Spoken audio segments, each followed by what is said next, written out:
Assalomu alaykum hurmatli kuzatuvchilar. Bugun biz siz bilan alakaziya gulini ko'chirib o'tkazish haqida gaplashamiz. Bu gulni ko'pchilik sevib o'stirishadi. Juda ham chiroyli bo'ladi va katta bo'lib ketadi. Bu gulimiz suvni unchalik yoqtirmaydi. Iliqroq qilib suv quyamiz. Har doim gullarga sug'orayotganda har doim aytaman, muzli suv bilan sug'orib qo'ymaslik kerak. Bu gul tikka quyosh tushib turganini yoqtirmaydi, barglari kuyib qoladi. O'sishi yaxshi, juda ham tez o'sadi, skvoznak joyini yoqtirmaydi, lekin yorug' va havosi nam havo bo'lgan havoda yaxshi, xonada yaxshi o'sadi.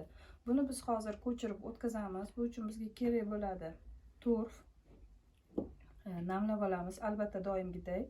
Vermikulit kerak bo'ladi, perlit kerak bo'ladi.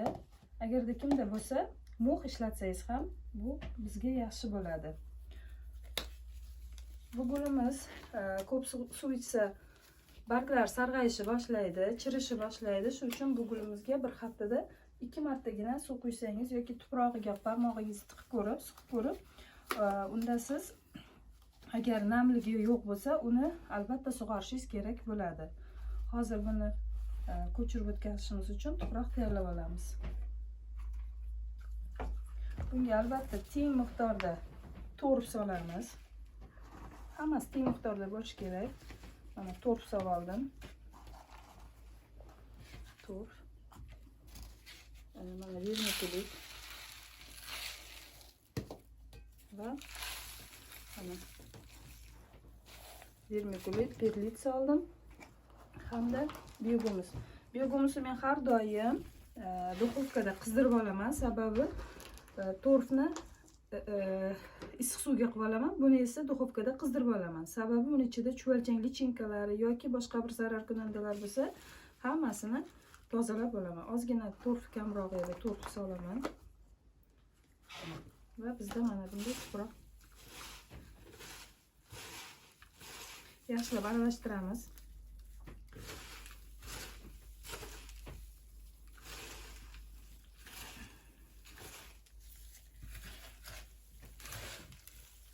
Yaxshilab aralashtirib oldik. Buni hozir ko'chirib, chiroyli tuvakka o'tkazib qo'yamiz.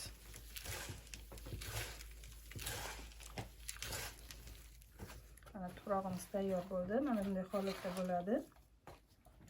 Endi gulimizni tagidan ochamiz. Avvalo tuvak yumshatib olamiz har doim. Shunda gulimizga hech qanaqa ildizlariga zarar yetmaydi. Mana gulimizni ajratib oldik. Ildizlari yaxshi holatda. Buni hozir ichida urug'i bormi, yo'qmi, buni ko'rib chiqamiz. Agar urug'i bo'lsa, uni olamiz, urug'ini ekib qo'yamiz. Mana bizda urug'i chiqdi. Mana buni urug'idan ko'paytirib ekamiz. Keyingi videolarimda urug'ini qanday ekish va urug'idan o'sgan alakaziyalarimni ko'rsatib beraman. Mana bitta urug' chiqdi. Mana ajratamiz. Mana shunday tarzda ajratamiz.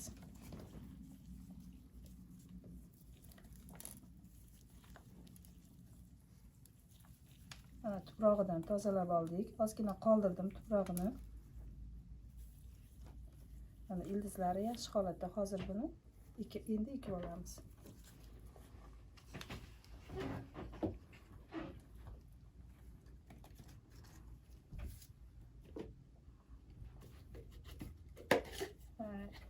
Bundoq ajraladigan kashpoga, ya'ni tuvakka ekamiz, sababi ortiqcha suvlari pastga tushib ketadi va chiroyli turadi bu tuvakda.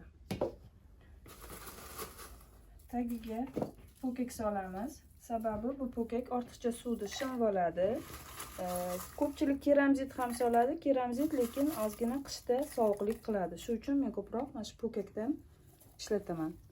Po'kak ustiga tuproq solamiz. Va sekin gulimizni joylashtiramiz.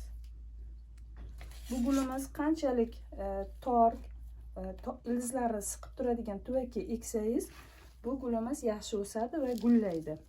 Agarda siz kattaroq tuvakka ekib qo'ysangiz, bu gul gullamaydi sizda va siz gulni ko'ra olmaysiz.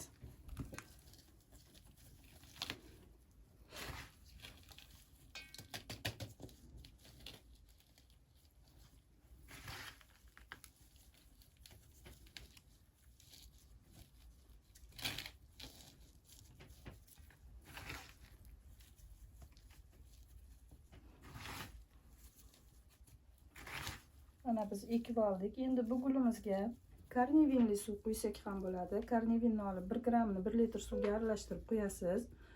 Yoki yentarni kislota quysangiz ham bo'ladi. Yoki gumat kaliy qo'ysangiz ham bo'ladi. Men esa bularni kokteyl qilib hozir quyaman. Buning uchun bizga 1 litr suv kerak bo'ladi. 1 litr suvga bunga iliqroq bo'lishi kerak suvimiz. Mana ikkita urug'i chiqibdi. Buni biz chekiga olib qo'yib turaman. Buni keyingi videomizda ko'rsataman sizga qanaqa qilib turib ekishi. Bunga biz yentarni kislotani 1 grammini 1 litr suvga moslab turib solamiz. O'zi 2 gram solish kerak, men kamroq solaman, sababi kokteyl qilayotganim uchun. Qoshiq ichida o'lchab soldim. Endi monofosfat kaliy solamiz. Buni ham 1 grammini 1 litr suvga chamalab mana solamiz. Gumat kaliy qo'yaman men, bu bargiga yaxshi bo'ladi. Siz gumidan foydalansangiz ham bo'ladi. Bu gumidan foydalanish haqida video qilaman. Shunda ko'rsangiz bo'ladi. Yoki fitosparindan ham foydalansangiz bo'ladi. Bunda 2 grammini men 1 litr suvga aralashtiraman. Mana bunday kokteyl hosil bo'ladi. Mana shu kokteyl bilan to'yintirib sug'oramiz. Siz aylantirib sug'orishingiz kerak bo'ladi. Ko'pchilik faqat o'rtasiga suv quyib qo'yadi. U noto'g'ri. Har doim gulni atrofi bilan sug'orish kerak va buni to'yintirib sug'orish kerak. Gulni har doim to'yintirib sug'orish degani, siz polniy suv quyganingizda tagidan suv chiqishi boshlasa, bu уже gulingiz to'yinib suv ichgan hisoblanadi. Hozir mana alokaziyamiz tayyor bo'ldi.